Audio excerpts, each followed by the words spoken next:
네, 안녕하세요. 이번 시간에는 혈액 및 림프계 질환에 대해서 공부해 보도록 하겠습니다. 혈액과 림프계 질환은 크게 혈액 질환과 종양성 혈액계 질환이 있겠습니다. 주요 용어는 한번 확인해 보시고요. 한글의 뜻까지 이해를 하고 계셔야겠습니다. 혈액 질환입니다. 혈액 질환은 크게 이제 빈혈이 있겠고 응고 장애가 있을 거거든요. 이렇게 알고 있으면 되겠고, 빈혈도 이제 종류가 있죠. 이 종류를 배울 건데 먼저 빈혈이 어떤 의미를 가지고 있는지 공부를 해보겠습니다. 빈혈이라는 것은 혈액 내에 헤모글로빈이 생산이 감소되거나 아니면 적혈구 감소로 인해서 혈액 내에 헤모글로빈이 감소돼서 결국 혈액의 산소 운반 능력이 떨어지는 거, 조직에 산소가 안 가는 거죠. 조직에 산소가 안 가기 때문에 세포 대사가 감소하고요. 생식이 떨어집니다. 감소합니다. 그리고 산소 공급을 증진시키려고 우리 몸은 빠르게 맥박을 빠르게 보상 기전으로 빈맥을 일으키고요. 말초혈관 수축이 일어납니다. 그리고 피로해지고요. 창백해지겠죠, 우리 몸이. 그리고 호흡곤란과 빈맥 이런 양상들을 보일 수 있고요. 이 구내염 잘 생기죠. 그리고 입술이 염증이 생기거나 갈라지거나 이런 증상들이 생길 수 있고, 소알로잉이 잘 안 될 수가 있고요. 삼킴 곤란, 그리고 모발이나 피부가 이제 역행, 퇴행을 하게 되는 거죠. 퇴행적인 변화를 보입니다. 머리 빠지고 하는 거죠. 심한 경우에는 협심증, 심장으로 가는 혈이 부족해서, 산소 공급이 부족해서 협심증이 생길 수가 있고요. 이런 빈혈은 우렬성 심부전을 야기시킬 수 있습니다.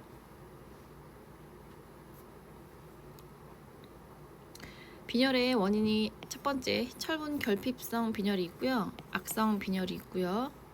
재생 불량성 빈혈이 있고 용혈성 빈혈이 있네요. 철분 결핍성 빈혈은요, 진짜 말 그대로 철분이 결핍된 빈혈입니다.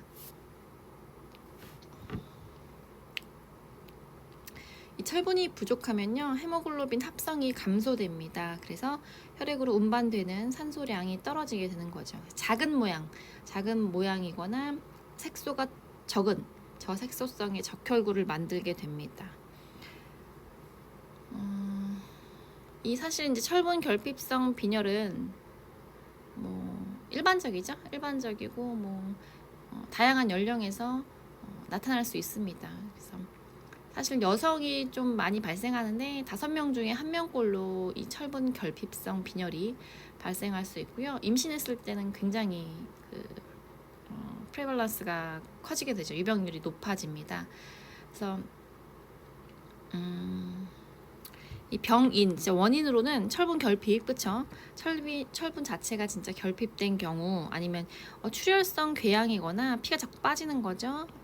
치질, 암, 아니면 과다월경, 피가 자꾸 많이 빠지는 겁니다. 이런 만성적인 혈액 손실, 혈액이 빠질 경우 철분 결핍성 빈혈이 생길 수가 있고요. 혹은 철분이 흡수가 부족할 경우, 아니면 중증 간 질환일 경우 철분 결핍성 빈혈이 생길 수가 있습니다. 왜냐면 이 흡수가 부족하다는 것은 결국 피 속에 철분이 안 들어온다는 소리죠. 흡수라는 게, 그쵸? 그리고 중증 간 질환에서도 이 간에 문제가 생기면 혈액 흡수랑 저장 이런 것들이 다 문제가 생기거든요. 그리고 간 질환이 있는 사람들은 단백질이 좀 부족해지죠. 이런 단백질 부족은 헤모글로빈 또 합성을 방해하기 때문에 간 질환에서도 철분 결핍성 빈혈이 발생할 수 있다. 진단 검사로는 혈액 검사를 하는 거죠. 헤모글로빈 수치나 헤마토크리트 수치, MCV 수치를 확인할 수가 있고요. 이 MCV라는 건 평균 적혈구 용적이죠.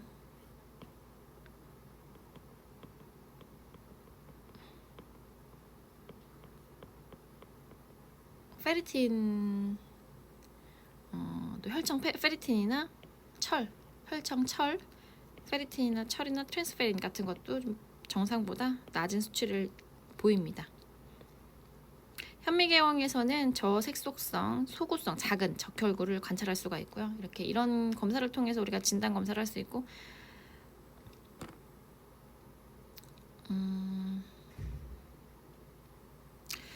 치료는 철을 먹어야겠죠. 철을 섭취하거나 철이 흡수가 잘 될 수 있도록 우리가 만들어줘야 되겠고, 이런 철을 섭취하게 되면 변비가 생깁니다. 그래서 변비를 우리가 또 이 철을 먹게 되면 변비를 예방하는 치료를 해야 되겠고요. 철을 먹으면 또 치아가 착색이 됩니다. 그런 것도 예방해야겠고, 그래서 만약에 액체형으로 철분 보조제를 먹는다 그러면 빨대를 이용해서 먹어야 하는 거겠죠.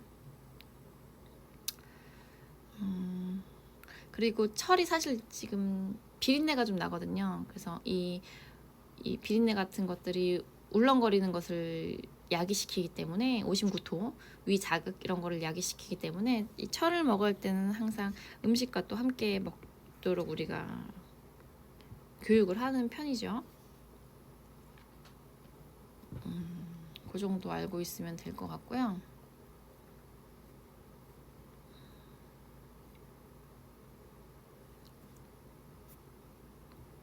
그다음에 악성 빈혈입니다. 악성 빈혈은 비타민 B12, 코발라민이나 엽산 이런 것들이 결핍되어 있을 때 악성 빈혈이라고 합니다. 이 악성 빈혈은요, 매우 크고 미성숙한 핵이 있는 빈혈을 만들기 때문에 거대 적혈 모구 빈혈이라고도 부릅니다.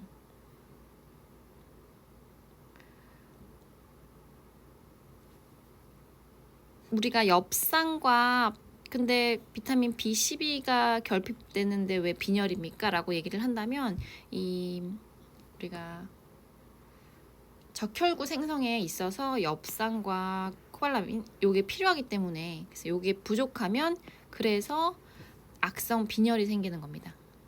적혈구 생성에 있어서 형성에 있어서 엽산과 비타민 B12, 코발라민이 굉장히 중요하기 때문에 이게 부족하면 악성 빈혈이라고 하는데요. 그럼 비타민 B12 이런 것들은 어떻게 부족하게 됩니까? 섭취가 부족할 경우, 그렇죠?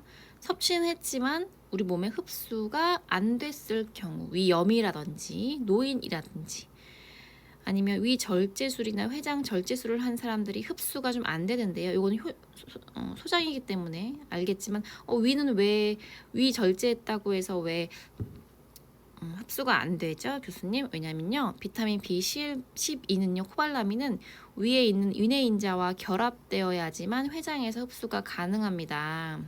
그렇죠? 비타민 B12는요, 위내인자와 결합되어야지만 회장에서 흡수가 가능한데, 만약에 위를 절제했다 그러면 위내인자가 상대적으로 좀 줄어들겠죠. 그래서 흡수가 좀 떨어진다라고 알고 있으면 되겠고요. 이렇게 비타민 B12가 결핍되면요, 결국 DNA 합성을 방해해서 적혈구가 생성이 안 되고 파괴되고 적혈구 수가 감소되고, 그래서 빈혈이 생기고 혈소판 수치가 감소하게 되고 마리집 탈락, 이런 증상들을 일으키는 게 비타민 B12 결핍인데요. 이 마리집 탈락과 신경 흥분 전달을 방해하기 때문에, 마리집이 탈락됐으니까 흥분이 전달이 안 되는 겁니다.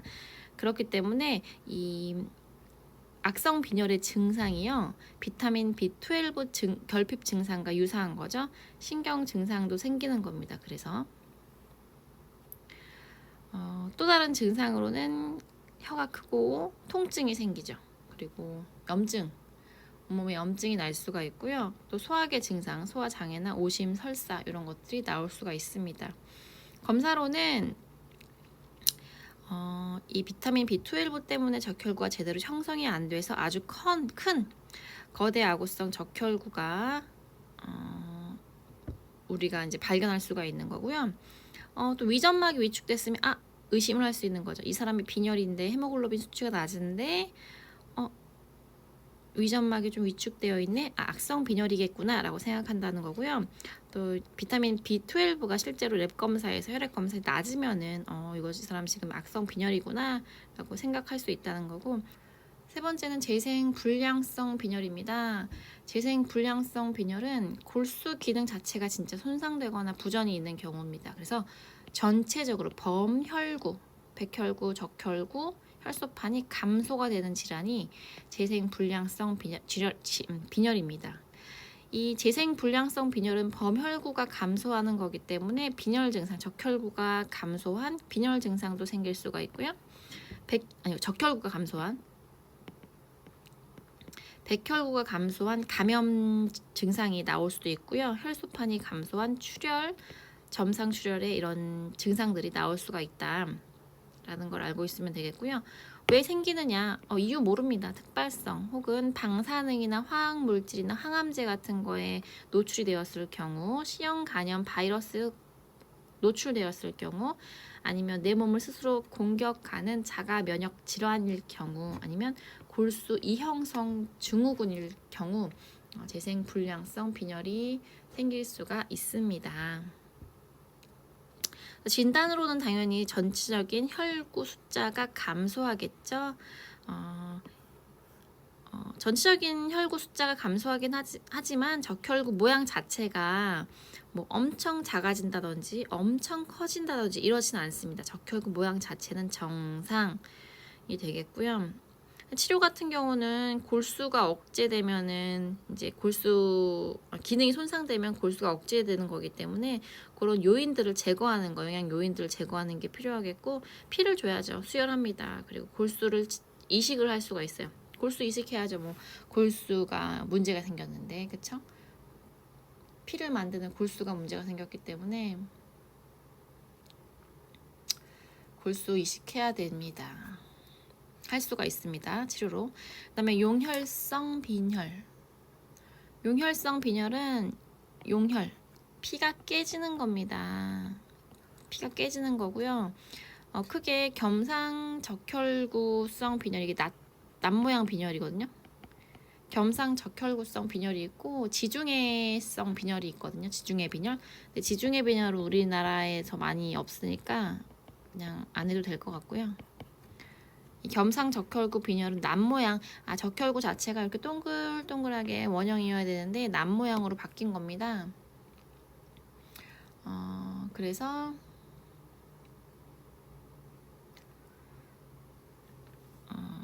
깨지는 거죠.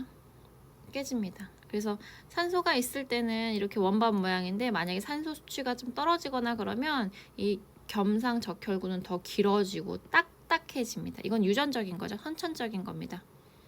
선천적인 거고요. 그래서 이렇게 산소 수치가 낮을 때, 특히 산소 수치가 낮을 때 이렇게 길어지고 딱딱해지기 때문에 이런 낫 모양의 적혈구가 전신을 따라다니면서 조직으로 들어갑니다. 이게 제대로 된 산소를 싣고 있겠어요? 절대 아니죠. 그러니까 이런 것들이 많아지면은 산소 수치가 감소하게 되고요. 이 작은 동맥들은 요거를 지나갈 수가 없습니다. 그쵸? 그러니까 조직에 산소가 저하되면서 조직의 에너지 대사가 문제가 생길 수가 있고요. 그리고 세포막은 그래서 손상이 됩니다. 깨지는 거죠. 적혈구의 수명은 짧아집니다. 세포막이 손상되고 적혈구의 수명이 짧아지면요, 우리 몸에 빌리루빈이 증가하게 됩니다. 그래서 황달이 생길 수가 있죠. 많이 깨지니까. 원래 혈액이라는 게 적혈구가 120일 살다가 빌리루빈으로 바뀌는 건데, 뭐 계속 깨지고 하니까, 모양 이상해서 깨지고 하니까, 손상되고 깨지고 하니까 적혈구 수명이 짧아지면서 우리 몸에 빌리루빈이 급속도로 많아지게 될 수가 있는 거죠. 그래서 그때 황달이 생길 수가 있다. 그래서 겸상 적혈구성 빈혈은 황달 생기는 게 좀 특징적이죠. 그래서 요런 지금 말씀드린 요 증상의 이런 경과에 의해서 소동맥이 폐색이 됩니다. 그래서 조직 손상, 그렇죠? 피 안 들어가고 다발성 경색 일어날 수 있고 통증 아프죠. 그래서 결과적으로 우리 몸의 기능이 세포와 조직의 기능이 상실될 수가 있는 거고, 그래서 비장에서 원래 적혈구가 깨지고 처리가 되는 건데 이제 비장에서 적혈구 용혈이 증가되기 때문에 고빌리루빈 혈증으로 인한 황달 증상이 생길 수가 있고, 이렇게 적혈구가 많이 깨지니까 적혈구가 감소하게 되고 심한 빈혈이 올 수가 있다. 진단 검사는 유전적인 거기 때문에 유전자 검사를 해야 되겠고요. 이 골수 같은 경우는 자꾸 깨지니까 과다 증식이 되는 거죠. 그래서 망상 적혈구, 미성숙한 적혈구가 발견이 됩니다. 계속 증식하는 거니까. 근데 이제 망상 적혈구가 증식을 하는 거죠. 치료는 뭐 당연히 수혈하거나 이렇게 할 수가 있는데 그런 것보다는 예방하는 게 중요하겠습니다. 산소 수치가 낮은 상황을 만들지 않는 게 또 중요하겠죠. 그런 게 필요하겠고요. 네, 이 정도만 하면 되겠어요. 비장에서 심한 적혈구 용혈이 증가하기 때문에 비장 비대도 생길 수가 있습니다. 비장이 커지는 거죠. 일을 많이 하니까. 그래서 비장 비대, 비장 우려할 이런 것들이 생길 수가 있고,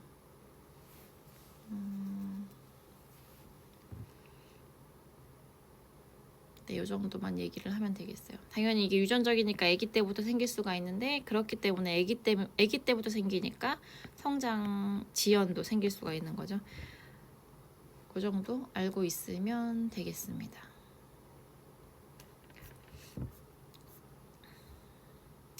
그래서 이 빈혈을 비교한 것이 있으니까 이거는 조금 기억을 해두시면 좋을 것 같고요. 철분 결핍되면 소구성, 저색소성 적혈구가 보인다. 헤모글로빈 생산이 감소된다. 라고 했었고, 악성 빈혈은 거대한 적혈 모구세포를 볼 수가 있고 수명이 짧죠. 재생 불량성 빈혈은 적혈구 자체는 정상 세포인데 범혈구 감소를 보인다. 겸상 적혈구는 남 모양으로 적혈구가 보이면서 수명이 짧습니다. 빨리 죽죠. 철분 결핍성 빈혈의 원인은 안 먹어서 부족해서 아니면 흡수가 안 돼서 블리딩이 있었기 때문에 블리딩이 있어서 또 그럴 수가 있는 거죠. 악성 빈혈은요, 내인자, 위내인자 이런 것들의 결핍으로 인해서 아니면 수술을 했기 때문에 위 수술했기 때문에 악성 빈혈 생길 수가 있고, 골수 자체에 이상이 생기면 재생 불량성 빈혈이라 그랬고, 유전적인 영향이 있다 그럼 겸상 적혈구 빈혈, 용혈성 빈혈이라고 했습니다. 그래서 이 정도 알고 있으면 될 것 같고요. 증상도 한번 확인해 보시고요. 혈액 질환으로는 혈액 응고 장애가 있습니다. 혈액 응고 장애는 혈액이 응고되는 장애인 거죠. 근데 이제 응고된다는 건 사실 미세한 출혈들이 있다는 소리입니다. 출혈이 있어야지 우리 응고 기전이 발생하니까 경미한 조직 손상이 있고 나서는 출혈이 발생하게 되고, 이 출혈에 의해서 혈액 응고 장애라는 그런 장애가 발생하게 되는 거죠. 그래서 응고 장애는 사실 출혈과 뗄래야 뗄 수 없는 관계다라는 것을 알고 있으면 되겠고요. 이 과다 출혈의 경고 징후는 한번 우리가 알고 있을 필요가 있겠습니다. 과다 출혈이 있을 경우 이제 혈액 응고 장애가 발생할 수 있다라고 얘기를 한 거고요. 뭐 잇몸이나 이런 데 출혈이 계속 생기거나 코피 날 경우 과다 출혈을 하는 사람이구나 알 수 있겠고요.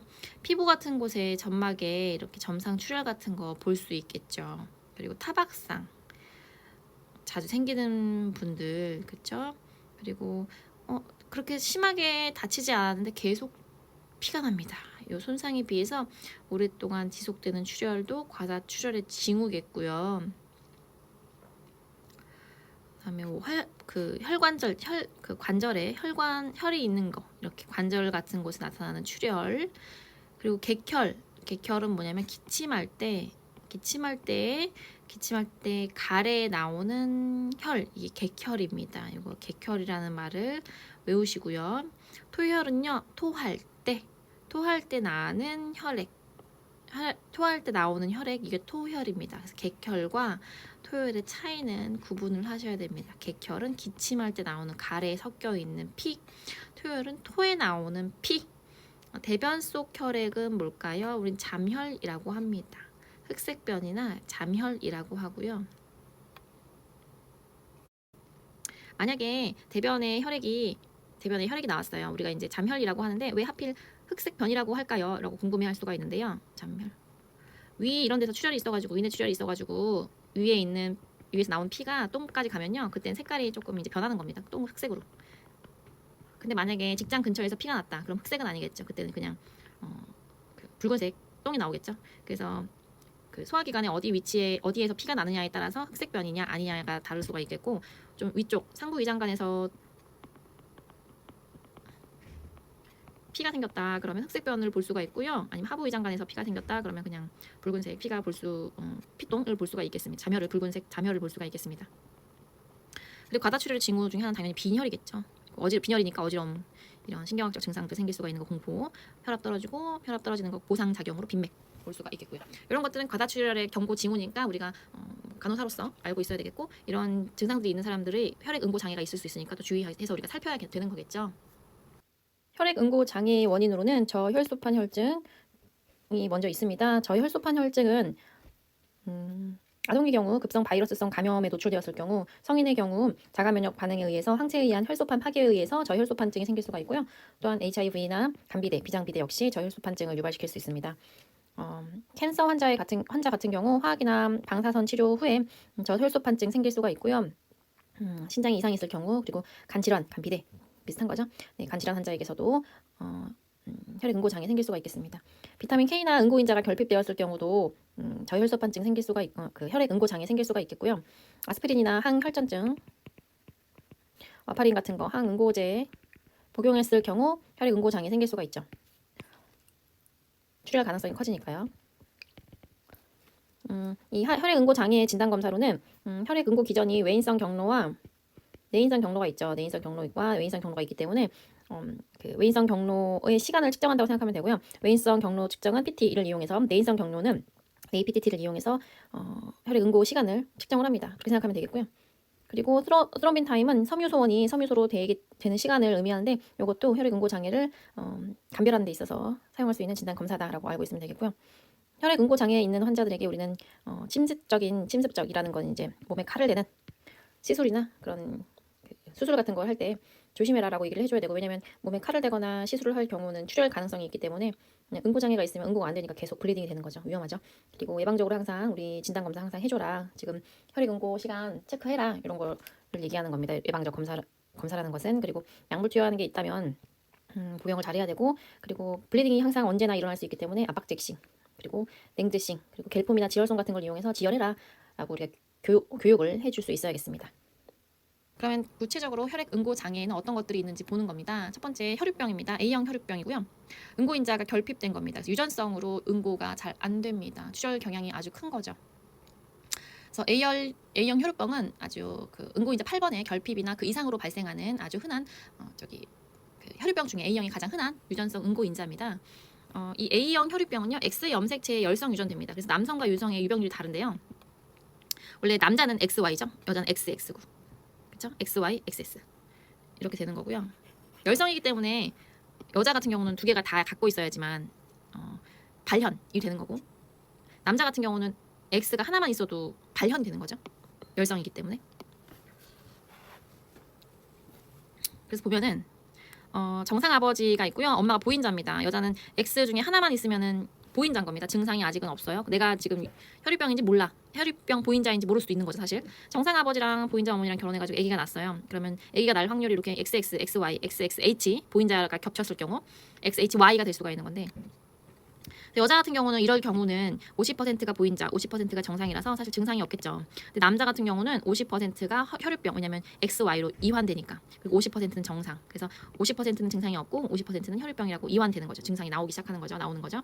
만약에 혈유병 아버지의 보인자 어머니다 그러면 XXH, XHXH, XY, XHY 이렇게 되기 때문에, 여자 같은 경우는 만약에 아버지의 XH가 오고 어머니 XH가 왔다면 50%는 보인자지만, 이렇게 왔을 경우 XH로 왔을 경우는 혈유병 증상이 나오는 거고 이완되는 거고, 남아 같은 경우는 X와 Y가 보인자 어머니의 정상껏, 혈유병 아버지의 Y껏 정상껏이 왔으면 50%는 정상인데 또 50%는 이완이 되는 거죠. 그래서 여자와 남자가 그 유전되는 경우가 다르니까 조금 기억을 해주시면 될 것 같고요. 이게 좀 어려우려나? 그래서 이게 2x2 테이블을 한번 그려보면은 이런 테이블을 2x2 테이블이라고 하거든요. 이해가 될 거니까 한번 그려보세요. 보인자 어머니는 XH, 요거는 증상이 없다. 그쵸? 그리고 혈유병 아버지 XH, Y는 무조건 증상이 있다. 정상 아버지는 XY고, 그쵸? 이렇게. 그래서 남성과 여성의 이완율이 다르다는 것을 알고 있으면 좋겠습니다. 다음은 파종성 혈관 내 응고입니다. 파종성 혈관 내 응고는 파종 혈관 내 응고, 이거는 DIC라고 외우셔야 하고요. 여러 가지 질병으로 인해서, 질환으로 인해서 이런 DIC가 생길 수가 있는데, DIC는 우리 몸의 혈관에 과도한 출혈과 응고가 같이 일어나면서 생기는 질환입니다. 어느 혈관이요? 우리 몸의 어느 혈관이든 다. 그래서 이런 미세 순환에서, 특히 미세 순환에서 응고 기전이 활성화되면서 이 DIC가 발생이 되는데요. 우리 몸에 독이 쌓이거나 양수색전증이나 태반 조기박리와 같은 상과적인 합병증, 상과적인 문제, 아니면 감염, 그쵸? 세균에 감염되거나 암이거나 아니면 외상, 뭐 외상이라는 거는 어디 떨어지거나 교통사고 나거나 이런 걸 말하는 거죠. 아무튼 여러 가지 원인에 의해서 DIC가 생길 수가 있는데, 만약에 이런 원인에 의해서 광범위한 혈관의 내피가 손상됐다, 아니면 조직에 트롬보플라스틴이 분비가 된다, 그러면 응고 과정이 이제 액티베이션 되면서 시작되는 거죠. 이 응고 과정이 시작되면 혈전이 막 생기는데요. 피딱지가 생기는 거죠. 그러면서 이 피딱지가 허혈을 일으키고요. 우리 몸에 경색을 일으킵니다. 그래서 장기 기능을 떨어뜨리게 하죠. 그런데 이렇게 응고 과정이 시작이 되면요, 우리 몸은요, 이 혈전을 또 녹이려고 합니다. 그래서 플라스민이 활성화되고 섬유소 용해를 자극하게 됩니다. 이 플라스틴이 활성화되면서 출혈이 생기기 시작하는 거죠. 그래서 과다 출혈이 생길 수가 있습니다. 그래서 또 장기 기능이 상실할 수 있고, 그래서 과도한 출혈과 과도한 응고가 반복되면서 DIC는 여러 가지 장기 기능 상실로 인해서 환자가 사망하게 되는 게 좀 많죠. 그래서 그 기전으로는 혈전 현상으로 인한 허혈과 경색과 섬유소 용해로 인한 과다 출혈이 장기 기능을 상실하게 한다라는 것을 기억하면 될 것 같고요. 징후나 사인, 뭐 심텀 이런 걸 보면 섬유소환 수치가 당연히 저하되겠고요. 혈소판 감소증이 생길 수가 있죠. 그냥 왜냐면 혈소판 자꾸 응집하니까, 그리고 섬유소환 수치가 떨어지죠. 자꾸 또 녹이니까. 그리고 출혈 시간이나 출혈이 오래되는 거죠. 응고가 출혈 시간이나 외인성 경로 PT나 APTT, 내인성 경로인 BT, PT, APTT, 스로빈타인 같은 것들이 다 길어집니다. 결국 과다 출혈이 일어날 수 있기 때문에 과다 출혈로 인한 저혈압이나 쇼크가 발생할 수 있고요. 온몸에 전체적으로 출혈이 일어나고요. 그리고 그렇기 때문에 점상 출혈이 보이는 거죠. 반상 출혈도 보일 수 있고요. 아이고, 소변에도 혈이 보입니다. 장기가 기능 상실하는 거죠. 경색이 되고요.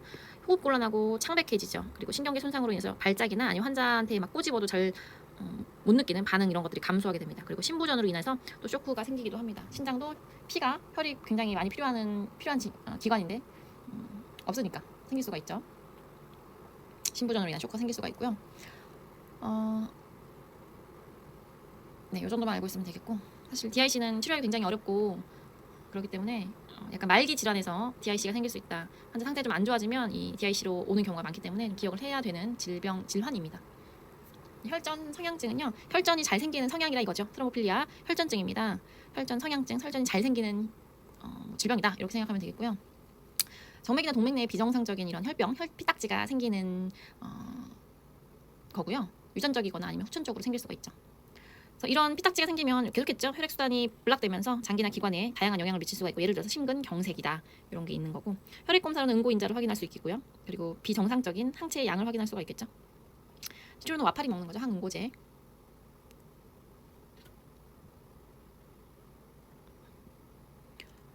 네, 그 정도 알고 있으면 되겠습니다.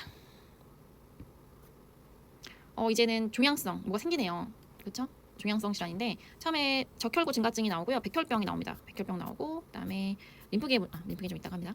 백혈병과 다혈구 증가증인데, 이게 뭐가 생기는 겁니다. 뭐가 생겨요? 적혈구 증가증에 뭐가 생겨요?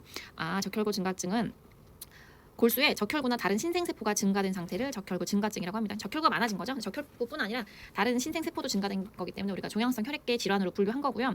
이 병태 생리가 두 가지가 있습니다. 첫 번째 1차성 원발성, 진짜 골수에 문제가 생기거나 2차성 다른 원인에 의해서 생기는 적혈구 증가증이 이렇게 두 가지가 있는 거죠. 1차성 원발성은요, 골수에 의해서 다른 신생세포나 적혈구가 증가된 상태고 현저하게 적혈구가 증가합니다. 몸에 적혈구가 증가하기 때문에 혈청의 적혈구 생성 인자 수치는 당연히 떨어지겠죠. 만들 필요가 없으니까 생성 인자 수치는 떨어지는 거지. 그리고 과립백혈구나 혈소판이 증가하고요. 혈소판 증가하기 때문에 혈전 생기고 경색이 올 수가 있는 거죠. 그리고 혈압이 증가할 수가 있고, 왜냐면 혈구들이 많아지기 때문에 이렇게 혈장량과 점도를 점도 끈적한 정도죠. 끈적한 정도가 막 높아지기 때문에 혈압이 증가될 수가 있고요. 그러므로 인해서 혈압이 상승하기 때문에 심장이 커지고요. 또 혈관이 확장되기 때문에 출혈이 생길 수가 있고요. 혈관이 확장되면 우열이 생길 수 있다고 그랬죠. 비장과 간에 우열이 생길 수가 있습니다. 2차성으로는요. 이 저산소증으로 인해서 생기는 경우가 많습니다. 저산소증에 의해서 적혈구 증가증이 생길 수가 있고요. 이거는 말초에서 망상 적혈구가 보입니다. 증상으로는 청색을 띤 피부와 점막을 볼 수가 있는 거고요. 아까 다 얘기했네요. 간과 비장 비대, 소양증, 간지러운 거죠. 혈압 증가하고 맥박도 강해지고 심장이 비대해지고 막 하니까. 그리고 호흡 곤란이 오고요. 두통, 시력장애 올 수 있고요. 혈전 경색 생길 수 있죠. 혈소판 증가하고 하니까 우려성 심부전, 심장까지 나중에 망가집니다. 심장까지 망가지고 관절 통증 올 수가 있습니다. 이제 백혈병은 우리가 이제 많이 다 알고 있는 사실 병인데 악성 종양입니다. 혈액암으로 우리가 말을 하죠. 루케미아라고 얘기를 하고요. 미분화된 백혈구가 과잉 증식하는 병입니다. 제대로 일하지 않은 백혈구가 증식하는 거죠. 이런 세포들이 전신에 퍼져 있기 때문에 다른 정상 세포의 생산을 억제합니다. 그래서 빈혈, 그렇죠? 적혈구 생산 억제하니까 혈소판 감소증, 그렇죠? 정상 백혈구가 부족해지는 게 혈액암 백혈병입니다. 그래서 이 골수에 미성숙한 림프구나 이런 백혈병 세포들이 증가하기 때문에 뼈가 통증이 생기거나 압통이 올 수가 있습니다. 그리고 정상 백혈구가 부족하기 때문에 당연히 감염 리스크가 커지죠. 그리고 적혈구와 혈소판 생성이 감소되기 때문에 빈혈과 이 혈소판 감소증으로 인한 출혈 같은 게 생길 수가 있는 거고요. 원인은 뭐 선천적인 인자가 있고요. 또 환경적인 인자가 있죠. 선천적인 거는 이제 유전적인 걸 말하는 거겠죠. 유전적인 거. 치료는 골수 이식과 케모테라피를 하는데요. 사실 골수 이식이 좀 좋죠. 근데 케모를 하는 경우 면역 손상으로 인해서 기회 감염이 증가된다. 이런 거는 뭐 기본적인 내용이니까 알고 있으면 좋을 것 같고요. 이 환경적인 인자에는 최근에 그래서 막 뭐 방사능 이런 것이 조금 요새 뉴스에서 많이 나오죠. 이 방사능 같은 거를 많이 쏘이면은 혈액암 걸릴 리스크가 좀 커지고요. 그 정도 알고 있으면 될 것 같고, 방사능 뭐 화학 물질 이런 것들, 앱스타인바 바이러스 이런 것들, 네, 근데 뭐 그 정도 알고 있으면 되겠고. 백혈병은 4가지가 있습니다. 골수성이 있고요. 하나는 림프성이 있어요. 아이고 잘못 썼네. 여기 림프성. 골수성이 있고요. 림프성이 있습니다. 골수성도요. 급성이 있고요. 만성이 있고요. 림프성도 급성이 있고요. 만성이 있습니다. 급성 골수성 백혈병은 성인 대부분에서 이게 걸립니다. 대부분 성인에서 어떤 백혈병이야? 급성 골수성 백혈병이야. 이렇게 생각하면 되겠고요. 그래서 빈혈, 출혈, 감염병 증가 이런 것들을 증상으로 뭐 일반적인 증상이죠. 백혈병의 일반적인 증상들 보일 수 있고요. 만성 골수성 백혈병에 걸린 사람들 우리가 막 조사를 했더니 이 사람들이 필라델피아 염색체를 많이 갖고 있대요. 그래서 요거는 환자가 빈혈이 많이 나고 출혈 경향도 좀 있고 감염에 취약하고 이랬을 때 우리가 유전자 검사를 했을 때 필라델피아 염색체를 가지고 있으면 이 사람 지금 만성 골수성 백혈병이다라고 진단을 내릴 수가 있습니다. 그렇게 할 수 있는 진단 표지자가 필라델피아 염색체라는 거 알고 있으면 되겠고요. 만성이기 때문에 점진적이고 느린 진행이 일어나죠. 20세 이전에서는 발병이 드물고요. 이 피로감과 체중 감소 일반적인 백혈병 증상이라는 거 알고 있으면 되겠고, 이게 간과 지라에 백혈병 세포가 침윤하기 때문에 이 간이나 지라가 커집니다. 비대해집니다. 지라나 간에 백혈병 세포가 침윤하기 때문에 간이나 지라가 커지고요. 그런데 이제 만성은요, 이게 어느 순간 급성으로 전환될 수가 있습니다. 림프성 백혈병도 마찬가지로 급성이 있고 만성이 있다고 그랬죠. 림프성 백혈병은 급성인 경우 어린아이들에게 발병이 많이 되고요. 그러니까 2세에서 9세 소아에게 많이 발병되고 치료 반응이 좋은 편입니다. 그래도 약물 치료 반응이 굉장히 좋은 편이고요. 중추신경계와 고환을 침범할 수가 있습니다. 이 급성 림프성 백혈병은 만성 림프성 백혈병은 발병률이 상당히 낮습니다. 노인에게서 호발을 하고요. 그래서 사실 노인에게서 암이 생기면요 증상이 경미합니다. 그래서 비교적 증상이 경미하다, 발병률 낮고 노인이 많이 걸리며 증상이 경미하다까지 알고 있으면 될 것 같고요. 림프계 질환은 크게 2가지가 있습니다. 종양인데요. 호지킨 종이 있고 비호지킨 종이 있는 겁니다. 자, 림프 종양은요 악성인데요. 호지킨이 있고 비호지킨이 있는 겁니다. 림프 종양 중에 악성 종양은 호지킨과 비호지킨이 있다. 호지킨은 그래도 예후가 좋고요. 비호지킨은 예후가 나쁘다. 이게 일단 기본적으로 알아야 될 사항이고요. 호지킨 림프조 같은 경우는 리드 슈트르메르크 세포가 증식하거나 호지킨 세포가 증식하는 병이라고 생각하면 되겠고요. 원인은 앱스타인 바이러스에 의해서 많이 발병합니다. 20세에서 40세의 성인에서 많이 걸리고요. 남성이 조금 더 걸리고요. 예후는 좋은 편입니다. 중요합니다. 이거 호지킨 병은요. 온몸에 한정된 림프절에서만 발견됩니다. 온몸에 막 다 발견되는 게 아니라요. 이 한정된 림프절에서만 발견이 됩니다. 그래서 보통 목의 림프절이 통증 없이 단단하면서 림프절이 증대되는 증상을 볼 수가 있고요. 만약에 근데 림프절이 어디에 한정돼서 어디에 증대되느냐에 따라서 증상은 다양할 수가 있겠어요. 예를 들어서 종격동 림프절은 식도를 압박할 수가 있는 거죠. 또 위험해지기도 합니다. 증상으로는 가려움증이 있을 수가 있고요. 면역을 방해하기 때문에 감염이 재발되고 체중이 감소하고 미열이 생길 수가 있고요. 치료는 케모테라피나 라디오테라피를 해야 되는 거고요. 비호지킨 병 같은 경우는 호지킨 림프종 이외에 종양이 비호지킨입니다. 그래서 아까 호지킨 같은 경우는 그 온몸의 국소적인 부위에 림프절이 생긴다 그랬는데 여기는 온몸으로 막 이렇게 조직 어디에서나 발생할 수 다발적으로 발생 가능한 게 비호지킨 림프종이고요. 대부분 B셀이 이상이 생겨가지고 발생하는 경우가 많고요. 마찬가지로 면역이 방해받고요. 처음에 미열이 발생합니다. 그리고 나서 급속한 림프절 종대가 발견입니다. 림프절이 커집니다. 전신으로 림프절이 증대되거나 전이가 될 수가 있는데 종격동이나 복강내로 만약에 전이가 되면 예후가 굉장히 나쁩니다. 그래서 비호지킨 림프종은요 상대적으로 호지킨보다 예후가 굉장히 나쁘다라는 걸 알고 있으면 되는데 최근에 좀 좋아지긴 했거든요. 그래도 여전히 비호지킨이 나쁘다. 다발성 골수종은 형질세포가 뭐죠? B셀이죠. B림프구가 침범됐을 때 형질세포의 악성 종양이다라고 생각을 하면 되겠고요. B세포에서 분화해서 항체 생성하는 형질세포의 악성 종양이다라고 생각을 하면 되겠고 원인은 모릅니다. 그런 특징이 있습니다. 뼈에 구멍이 잘 생기고요. 그래서 뼈에 통증도 심합니다. 뼈에 구멍이 생기기 때문에 골절되기 쉽고요. 당연히 형질세포가 B림프구가 이상이 있는 거기 때문에 감염에 취약할 수 있고요. 이거는 항체죠. 항체, 면역 글로불린 항체인데 이런 면역 글로불린의 가벼운 사슬 같은 것들이 소변으로 막 나옵니다. 그러면 요 세관을 공격하고 침착되기 때문에 신장 기능을 손상시킵니다. 그래서 신부전이 올 수가 있습니다. 이 원인이 여기 써 있는 거고요. 다른 증상으로는 빈혈, 혈액 응고 장애, 피로, 두통, 오심, 감각, 운동신경병증 같은 그런 신경계통 증상들이 발생할 수 있는 겁니다. 그래서 다발성 골수종은 뼈가 구멍이 뚫리는 게 아주 특징적인 거, 면역 글로불린 같은 것들이 요 세관에 침착되는 거, 굉장히 좀 특징적인 증상이었으니까 기억하고 있으면 되겠고요. 오늘 수업은 여기까지 하겠습니다.